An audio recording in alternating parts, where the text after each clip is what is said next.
dhe parashkretarë me tregu një shembull ndryshe prej Kurtit. Kështu ka thënë në fakt kryetari i Partisë Demokratike të Kosovës Memdi Krasniqi brëm në Rubikon, teksa ka folur për një skenar të mundshëm që PDK ta bënte qeverinë. Për këtë kemi krijuar një panel të ftuarësh, më lëni t'i prezantoj Arten Gaxheri, është mirë se vjen.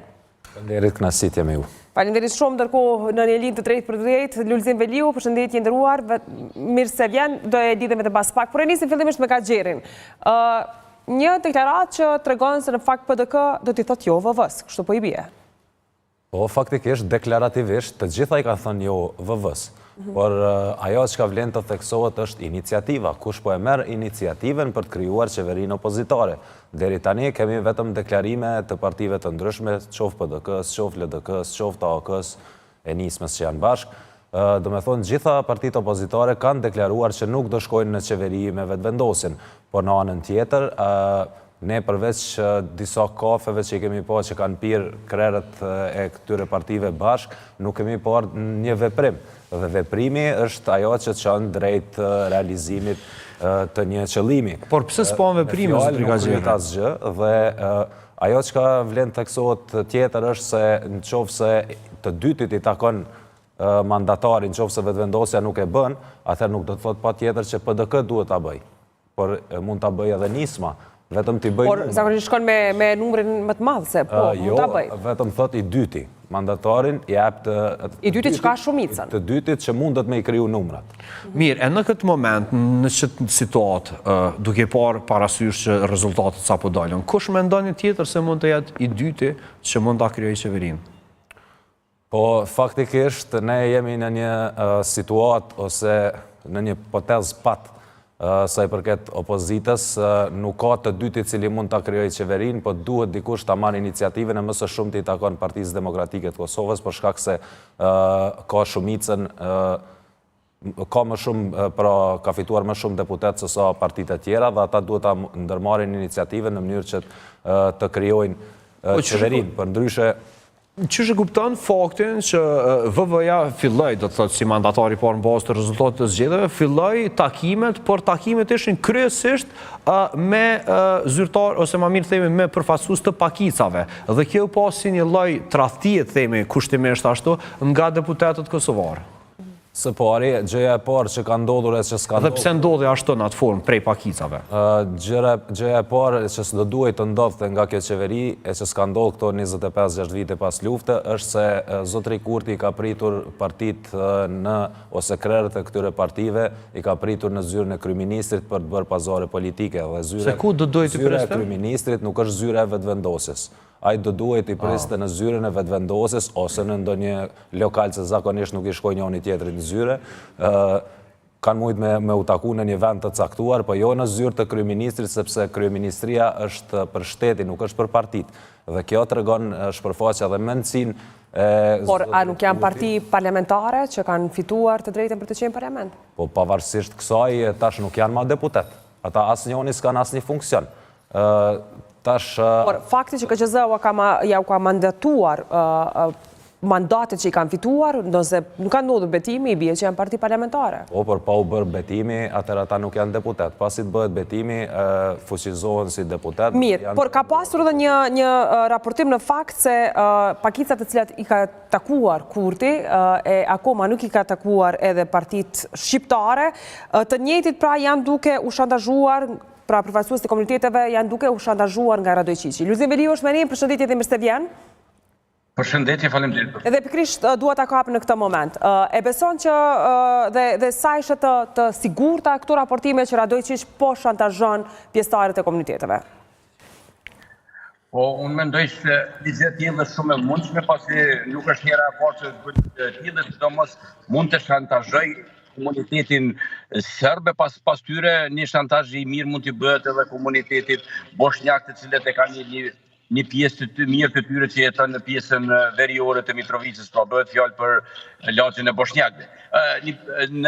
Edhe në këtë mënyrë ka shumë mundësi që Radojqiqi mund të bëjë shantazhe të tilla, pasi ne e dimë të gjithë që ai është një kriminal ordiner i cili edhe kërkohet nga drejtësia kosovare. Mirë, por në fakt një deklarim i Memli Krasniqit si kundërpërgjigje natyrisht edhe për mos ftesën nga Kurti sepse në fakt nuk u ftuan për të takuar pra Kurtin në kuadër të bisedimeve për krijuar një qeveri të re, ka gjetur pra Kurti që takoi fillimisht Pakica, ndërkohë ka qenë Glauk Konjufca, kryeparlamentarin e detyrë që ka ftuar partitë politike për konsult. Si është të mundur, Luli, kjo është një kundërpërgjigje ndaj VV-s që nuk duan të shkojnë me ta? Po, me të thënë të drejtën, një deklarimet fuqishme për mos bashkëpunim, apo për mos bashkëqeverisje me lëvizjen vetëvendosje kanë pasur të gjitha forcat politike. Do me thonë duke filluar nga Partia Demokratike, Lidhja Demokratike, e të gjitha me radhë përjashtë në këtë rast aleancën, këtë nismën social-demokratike të cilët u deklaruan se mund të të japin votat për një bashkëpunim me qeverin e Albin Kurtit, apo lëvizjes vetëvendosje. Dhe ne të gjithë e dim si shqiptarë që jemi dhe si forca politike janë ato inatët e tyre të vjetra, pastaj është shihen se në qoftë se zoti Kurti do bënte një ftesë për Partinë Demokratike dhe nga ai nuk do marrte përgjigje pozitive apo do të dilte me deklarata se jemi të ftuar po ne nuk do të bashkëpunojmë, edhe këto mendoj që janë disa nga arsyet që e kanë bërë një gjë të tillë, por sido që të jetë, unë mendoj se zgjedhja më e mirë për Kosovën dhe për qeverinë e Kosovës do të ishte një bashkëpunim i lëvizjes vetëvendosje me Partinë Demokratike të Kosovës, me Lidhjen Demokratike të Kosovës dhe mundësia e krijimit të një qeverie gjithë përfshirëse, pasi para vetes kemi shumë problematika që duhet të zgjedhur në të ardhmen. Dhe një qeveri ka lëvizja vetëvendosje pa partitë shqiptare, pra vetëm me Pakica dhe me ndonjë deputet të shkuar nga opozita, apo edhe krijimi i një qeverie nga Partia Demokratike dhe pjesa tjetër e opozitës pa lëvizjen vetëvendosje nuk do të na ndihmoj asgjë dhe do të jetë vetëm qeveri një vjeçare, pasi pas një viti do të kemi zgjedhjen e presidentit dhe zgjedhja e presidentit kërkon 2/3 e parlamentit. Pra, unë mendoj se aktualisht si pozita ashtu edhe opozita në vend se të ulin dhe të diskutojnë për mundësinë e bashkëpunimit dhe krijimit të qeverisë, ata janë hedhur në përshkim të... Por zotri Veliu, pikërisht nga kjo që thani më linje pyetje, kush po dëmtohet në këtë moment? Sepse ne kemi parë një mos iniciativë nga ana vetëvendosjes pra për të tentuar të filloj bisedat, po gjithashtu e kemi parë edhe një mos dëshirë nga pjesa e partive opozitare për të biseduar me vetëvendosjen.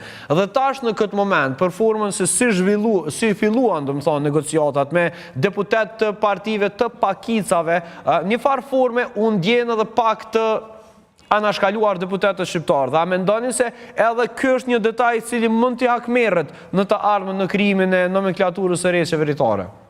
Po me siguri edhe ajo ka ndikimin e saj dhe mirë po për të kthyer te pyetja juaj e parë që kush po dëmtohet në këtë rast. Unë mendoj se në këtë rast po më shumë se të gjithë tjera po dëmtohet Kosova, po dëmtohen qytetarët e Kosovës dhe i gjithë procesi po ngecet në vend numëro, pra nuk kemi hecje para të gjitha atyre problematikave që i ka Kosova. Ne sikur kemi harruar situatën geostrategjike çfarë është për momentin dhe po harrojmë se një ditë mund të vi të dera edhe një emisar i dërguar nga presidenti Trump dhe pastaj do të kemi të lashe të tjera.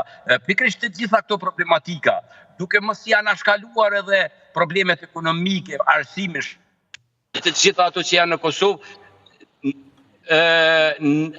jemi të detyruar që të shkojmë drejt krijimit të një qeverie gjithë përfshirëse, qeverie të fuqishme, e cila jo vetëm që do zgjedh presidentin pas 4 vite, por do të jetë e gatshme edhe të merr vendime të rëndësishme e ndoshta edhe atë marrëveshjen përfundimtare me Serbinë, se nuk kemi është momenti i fundit që një gjë e tillë duhet të ndodhë dhe kjo do të ndodhë deshëm apo s'deshëm në mandatin e presidentit Trump. E qartë, por duhet të kthehemi mirë tek zhvillimet lokale. Në fakt, me 15 prill është thirrur seanca konstituive Kuvendit, por me ligjin e ri të për formimin e qeverisë, në fakt, kuvendi, pas seancës parë, Gaxheri nuk shkon më në fakt shkon në një pauzë. Është obligative që kuvendi të mblidhet deri në zgjedhjen e kryetarit çdo 48 tetor, që i bie nëse të martën është caktuar pra me 15 prill, ne mund të kemi një seancë të enjtën, mund të kemi të shtunën, që i bie çdo 40 tetor do të thirret kuvendi. Kjo i bie që nuk do të mund të zvarritet krejt kjo, sepse është parashikuar disa skenare për emrin e kryeparlamentarit. Po është edhe kushtetuta pak në një farforme e ka këtë mangësi, sepse nuk e shpjegon se si do rregullohet pra kur te kapitulli 5 të rregullimi mandateve nuk e shpjegon si do bëhet çështja ose nuk është interpretuar ende nga gjykatësit e gjykatës kushtetuese se si do ja bëjnë për shembull emërimin e kryetarit të kuvendit në rast se nuk emërohet nga i pari, por megjithatë logjikisht sipas mendimit tim është se derisa i japin mandatin të dytit, atëherë nëse i pari refuzon, do duhet që i dyti, ai që krijon qeveri, mund të krijojë numra. Ideja është kësaj radhe presioni është tepër i madh. Ta zëm në të kaluarën kur është quar emri kryeparlamentarit, është dashur që gjithmonë të thirret seanca sërish një datë e re nga presidenti në këtë rast. Por kësaj radhe presioni është tjetër, sepse do të ketë vazhdimsi, nuk mbyllet asnjëherë seanca parë derisa të zgjidhet kryeparlamentari, që është një situatë e re edhe për partin fituese që me do e mos do duhet ta çoj emrin. Nuk ka shpjegim më pas. Po, kjo është një fatkeqësi për neve si popull me na udhëheq një qeverisje e tillë tu pas parasysh që edhe këtë ligj ka bërë të kundërligjshëm, por fatkeqësisht i ka shpëtuar edhe deputetëve të opozitës për ta parë ligjin për zgjedhjet, sepse ligji i zgjedhjeve bën dash neni 126 me atë 28-29 dhe do duhej që edhe kjo të shkonte në gjykatë kushtetuese, por megjithatë edhe opozita në këtë rast nuk e kanë pasur vëmendjen dhe ja tash që jemi në pozita të tilla duke u marrë me situata hipotetike të cilat pra nuk ju dihet epilogu se si do shkojnë. Por megjithatë, në qoftë se kanë vetëm pak sinqeritet, qoftë partitë opozitare, qoftë vetëvendosja për këtë shtet, atëherë patjetër duhet të krijojë një qeveri sepse Kosova nuk ka kohë të humbet. Ne kemi pa që para 2 ditësh edhe administrata Trump na ka futur në një prej 6 vendeve, them ashtu, po më vjen keq me u shpreh, po ndër më të lodhurat botës, që me të dëbuarit nga Amerika, një ndër ato vende do jetë edhe Kosova, ku do i sjellin, do me thonë... Derisa të kryet dokumentacionin për të bartër në vendet gjithse. Me Ruandën, po në fakt, që kjo ka qenë edhe... zhvilluara dhe kjo tregon që ne nuk jemi më prioritet për Amerikën, besa edhe për... Por, zotri Gaxheri dhe zotri Veliu, ne po e kuptojmë komplet si Kosovë nuk na konvenon zvarritja e gjithë procesit pra deri në krijimin e qeverisë së re. Dhe mua më intereson si qytetari i Kosovës se kujt i konvenon kjo dhe për çfarë arsye po ndodh në këtë moment. Faktikisht partitë politike janë grupe të interesit, po janë grupe të interesit kombëtar, nuk janë grupe të interesit personal ose grupor klanor, dhe kjo është fatkeqësia jonë në kulturën politike, sepse shumica e partive politike po e tregojnë këtë mendësi, pra po llogaritin interesin partijak para atij shtetëror dhe prandaj kemi ngelur në situata të tilla. Padyshim që partitë janë të krijuara me mund, me sakrificë, të paktën shumica prej tyre në Kosovë dhe unë kam një besim që PDK, LDK, AK do sakrifikojnë nga vetja në mënyrë që Kosova mos të ngelet në situatën e të cilën është. Përndryshe ne kemi pas edhe shembuj se si LDK është sakrifikuar për hir të Kosovës 2 herë radhazi, një herë me PDK në qeverisje, një herë me vetëvendosjen dhe ajo i ka kushtuar shumë, por është sakrifikuar për vendi, sepse vendi nuk mundet me mbet pa qeverisje. Dhe tash është radha PDK-s të sakrifikohet thua ti? Apo e LDK-s prapë?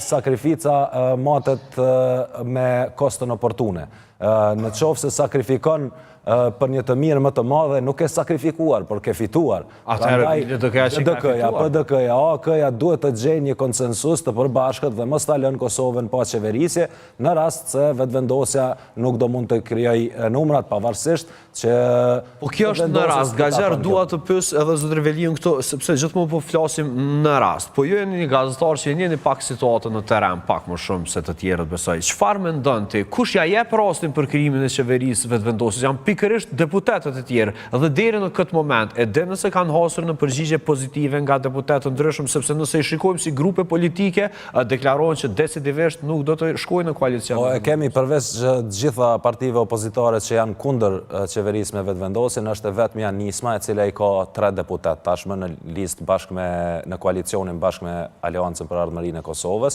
por Nisma ka qenë sinqert. Por Nisma është e hapur për krejta për vetëvendosjen. Nisma ka qenë sinqert se ne duhet të dimë se si të transmetojnë deklarimet e tyre, pavarësisht që ka dalë në takim me ta, ne janë gjitha partitë shqiptare dhe duhet komunikimi është baza e gjithë shkafit me vetëvendosjen. Kush ka thënë? Deklarimet është të tilla nga... Ka bërë deklarim se mund të shkoj me vetëvendosjen, por jo vetëm me vetëvendosjen. Domosdoshmërisht, por vetëm në qoftë se opozita nuk arrin të i krijojë numrat, atëherë ne jemi të hapur për një qeveri.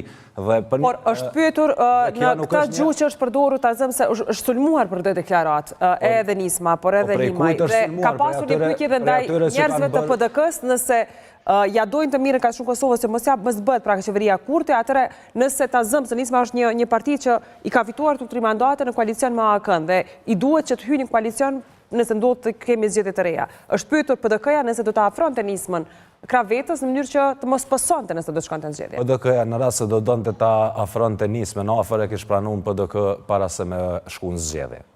Një vullnet i tillë i Fatmir Limajt ka qenë më së i dukshëm. Kështu që unë për vete nuk jam këtu që të bëj politikë, por të bëj analizë në bazë të realitetit. Dhe realiteti im është se gjitha partitë tjera i kanë thyer parimet e tyre duke bërë me vetëvendosjen koalicione të ndryshme, qoftë lokale, qoftë qeveritare, dhe tash ata të njëjtet po akuzojnë Nismën pse po bëj ka diçka siç kanë bërë ata më përpara. Për qenë qartë, natyrisht që e ka specifikuar edhe një herë se vullneti është për ta bërë me opozitën, por duke ditur që ka kërkesa, nëse opozita nuk vjen dakord për ta bërë vetë qeverinë, atëre ideja është që vendi të mos shkojë në zgjedhje.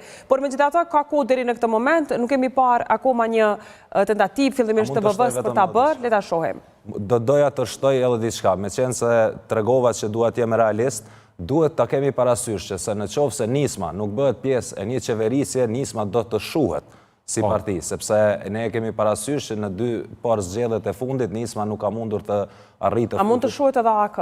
Edhe ajo është diskutabile sepse AK ka një forcë më të madhe elektorale, por Nisma ka një dekadë që nuk ka qenë në qeverisje dhe votuesi nuk pret për gjithmonë, nuk të pret për gjithmonë sepse njerëzit i kanë interesat e tyre personale, por edhe të tjera të ndërlidhura me politikën dhe mendoj që Nisma atëherë do humbet shumë, prandaj të jemi real. Edhe në qoftë se shkon në qeverisje, nuk është që ka bërë diçka të jashtëzakonshme. Por, ne e shohim presionin ndërkombëtar zotri Veliu të cilin e hasim, edhe e shohim fragilitetin e situatës aktuale gjeopolitike. Dhe tash në këtë moment, disa deputet kemi zëra të cilët thonë se duhet të krijohet një qeveri sa më shpejt, madje janë edhe në gjendje të sakrifikojnë për këtë qeveri. Në anën tjetër, grupi i cili ka numrat, mbase tenton që pikërisht këtë momentum dhe seriozitetin e situatës ta shfrytëzoj për të krijuar një qeveri, ndonse nuk e ka edhe themi ashtu dëshirën e plot nga deputetët të cilët do t'i bashkangjiteshin krijimit të qeverisë së re, por vetëm bëhet në sozë të situatës e cila është për momentin. A ka mundësi që të luhet edhe një lojë e tillë zotri Veliu? Po, pikërisht në këtë kontekst, pra në atë geostrategjike, thash edhe më herët që interesi i Kosovës dhe i gjithë qytetarëve të Kosovës është krijimi i qeverisë, një qeverie të fuqishme, pra një bashkëqeverisje apo gjithëpërfshirëse. Edhe unë mendoj që në shërbim të Kosovës dhe në shërbim të qytetarëve të saj, partitë politike duke filluar nga forca kryesore Lëvizja Vetëvendosje, por edhe Partia Demokratike, Lidhja Demokratike, duhet të anashkaluar interesat e ngurta partijake e klanore, po e them tani kështu, se shihet qartë se këto subjekte politike më shumë kanë interesa të ngushta private se e klanore se interesin e përgjithshëm. Në këtë situatë duhet patjetër që të ofrohen, bashkohen dhe të krijojmë një qeveri të... Po, apo tenton që pikërisht këtë gjë ta shfrytëzoj Albin Kurti pra në këtë moment? Po tash... Sepse nuk ka ndonjë dëshirë për të hyrë në koalicion me të paktën deri në këto momente, siç e diskutuam, nuk është dikush që deklaron hapur atë punë.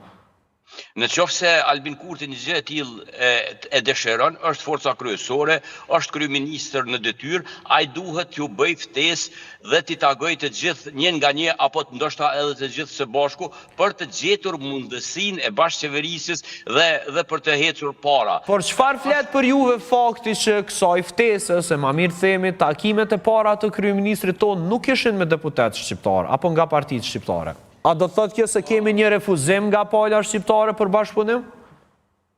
Po përderisa nuk kemi informata se a është bërë një ftesë e tillë, ne vetëm mund të spekulojmë. Mirë po, në qoftë se zoti Kurti e ka bërë një ftesë të tillë dhe kësaj ftese nuk ju kanë përgjigj, ai duhet ta njëftoj opinionin dhe të gjithë qytetarët e Republikës së Kosovës. Nuk duket se ka pasur një ftesë. Një gjë të tillë nuk e besoj. Nuk e besoni. Është qartë. Me siguri nuk që ta kishte lëndë edhe vetë lëvizja vetë vendosje pa e... Po, e qartë, pa e shfrytzuar si hipotezë kështu. E qartë, por edhe një çështje tjetër interesante, zotri Gaxhiri, ne kishim deklaratat e kokaftona politike, shprehim ashtu kushtimisht, të cilat thanë se Serbia ndërhyri direkt në zgjedhjet në Kosovë përmes lista sërbskës. Dhe e njëjta pritet të jetë pjesë e qeverisë së re. A do të thotë kjo se ne po e legjitimojmë dorën e Serbisë brenda qeverisë së re të Kosovës?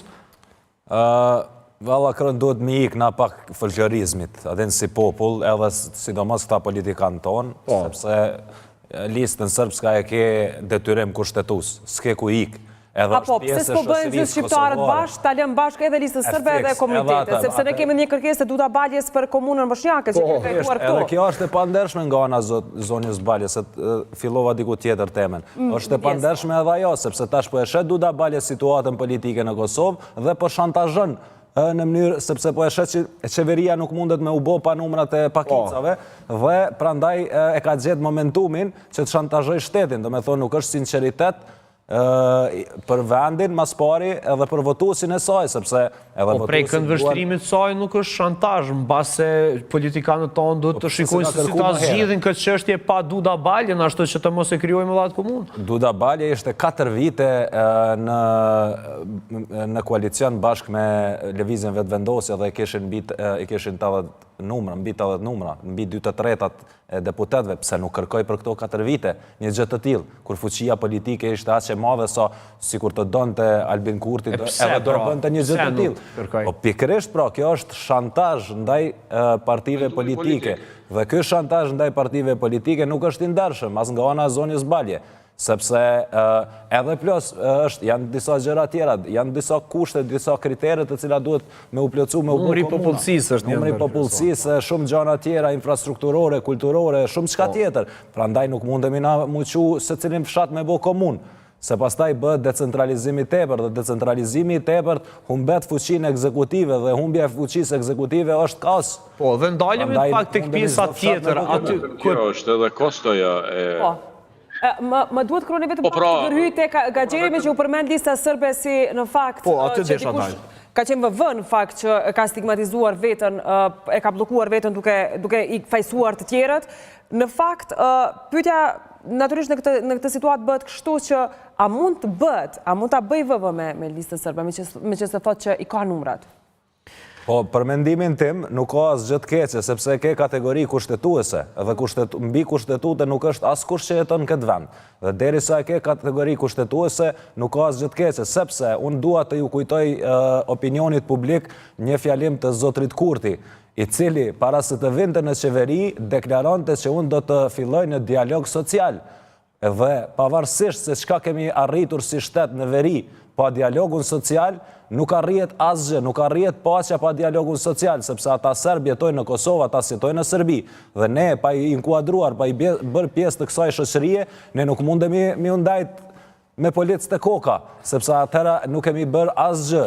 Pra që t'jemi ma të qartë, ju shikoni se do ta kemi edhe listën sërbska brenda qeverisë së re. Nuk ka asgjë të keqe për ta pas, sepse ne jemi duke dashur me u inkuadru në Bashkimin Evropian dhe një ndër kushtet kryesore është trajtimi i pakicave se si ja bëjmë. Prandaj ne duhet të jemi as të vetëdijshëm, mos bëjmë lojra me vete. Pra, zotri Gaxheri, duke gënyer të tjerët, politikan tonë, ja me që e nisat e Kurti, ka thënë që do futën dialog social, ndërka që ka bërë komplet të kundërten e asaj çka ka thënë, dhe kjo është gënjeshtër ndaj vetës, duke na gënyer votuesve neve, ai ka gënyer edhe veten edhe ka dërguar shtetin në regres. A mendoni se ka ndonjë vit kuqe me listën srpska zotri Kurti në këtë moment?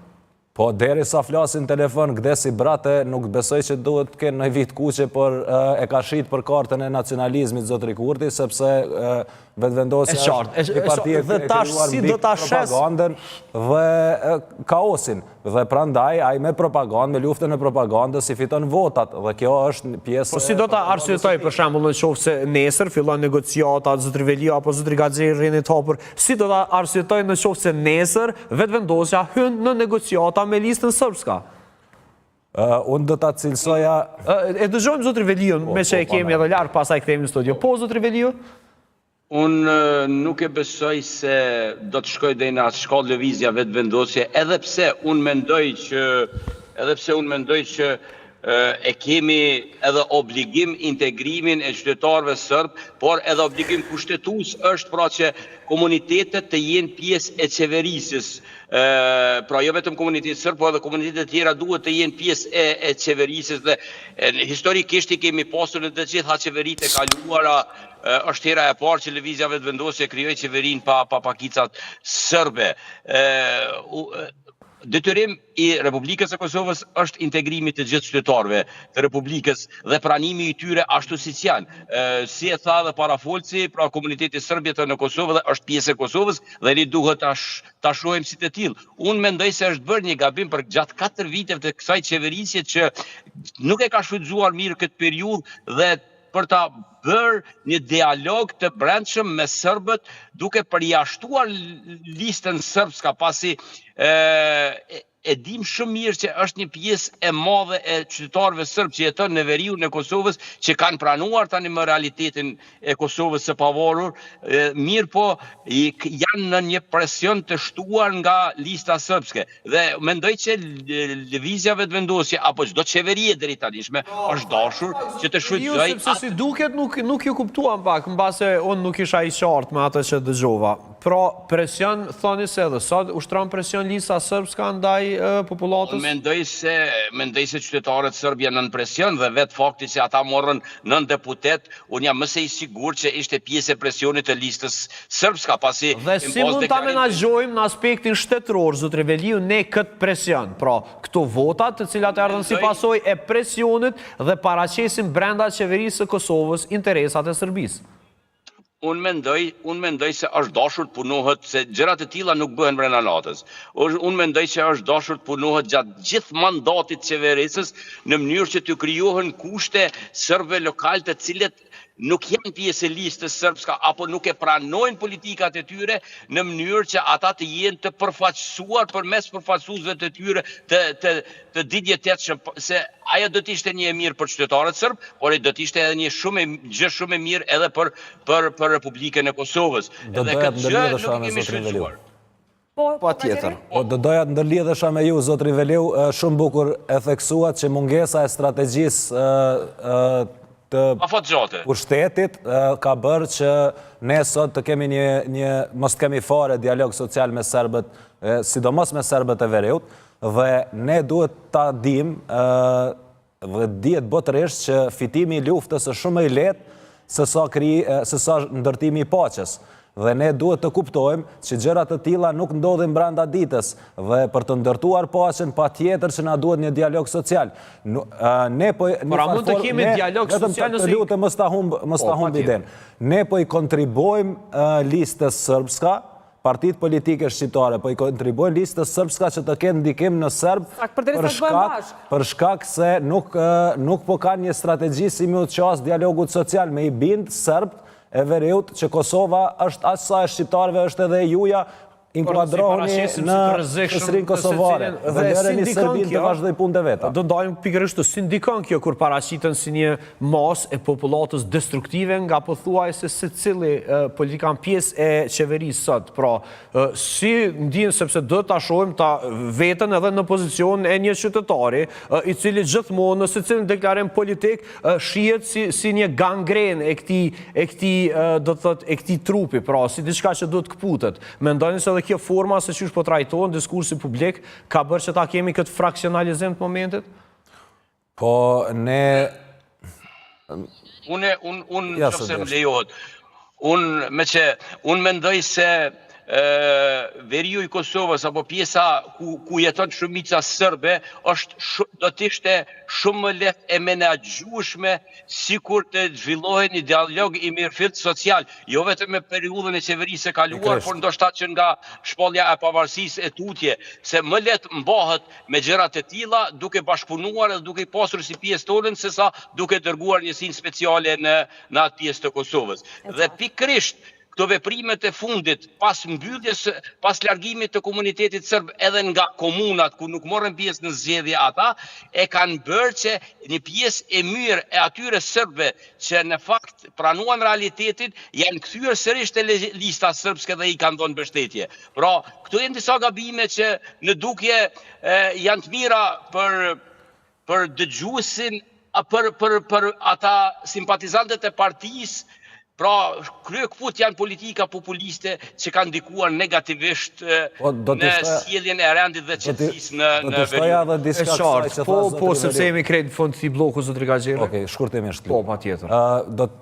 Atë gangrenën të cilën e përmendet ti, atë ka rëndësi se si e ushqen, a do me shëru, a do me rrit. E ne po e rrisim. Thash janë trajtuar si ti. Pikërisht, kur e trajton nacionalizmin me nacionalizëm, nuk arrin kur gjo, veç se e nxit urrejtjen. Po kur komunikimi është baza e çdo gjëje, dhe kur përmendet fjala dialog, ajo gjëja e parë që çon te dialogu është komunikimi. Prandaj, pa shkuar me komuniku çdo ditë, jo vetëm një herë ose në një fushat, me komunitetin sërb atje dhe me i inkuadru në jetën shoqërore, ekonomike, politike të Kosovës, ne nuk kemi me gjetë rahati të dy palët, sepse ne jetojmë në një shtet. Mund ta kesh një vëlla me të cilin nuk e qen mirë, por jeton në të njëjtën shtëpi dhe duhet të gjesh kompromis në mënyrë që të mbjetosh. Edhe kjo është e njëjta, Kosova është shtëpia e të gjithëve, është njëjtë sikur shtëpitë tona personale që i kemi. S'ka rëndësi a e don as e don, por ka rëndësi që duhet ta respektosh patjetër. I ka të drejtat e veta, shumë e qartë zotri Gaxheri. Kemi pasur një pyetje të hapur përderisa ne kemi zhvilluar të diskutim nëse VV apo PDK bën në fakt qeverin, me që kështu është deklaruar edhe kryetari i Partisë Demokratike Memri Krasniqi. Le ta shohim bashkë nëse kemi gati rezultatin deri tani shumë. Pra kush e bën qeverinë e re? VV thon 63% shikuesve tanë, ndërkohë PDK 37%. Gaxheri, faleminderit shumë, do të takojmë bashkë vetëm pas pak. Lulzim Veliu, faleminderit që ishe sot në këtë komunikim drejt për drejt. Faleminderit dhe uroj që qeveria jashtme të jetë qeveri gjithëpërfshirëse, pra qeveri që do të jetë edhe VV edhe PDK. Mirë, faleminderit. Do të jemi në komunikim për më të reja, ndërkohë ne tani do të shkojmë në Hag, atje edhe ku do të lidhemi bashkë me gazetaren Rina Mujku, e cila tash sa ditë ka qëndruar atje për të përcjellë gjitha zhvillimet pra në Hag të këtyre ditëve. Para 2 ditësh kemi pasur një deklarim të ekskluziv të mbrojtësit të Thaqit Luka Misetić, ndërka do të shohim nëse këto ditë ka pasur edhe deklarime të tjera në fakt edhe nga mbrojtësit të tjerë që në këtë rast të madh kanë dhënë mendimet e tyre pra pas përfundimit të dëshmitarëve të prokurorisë.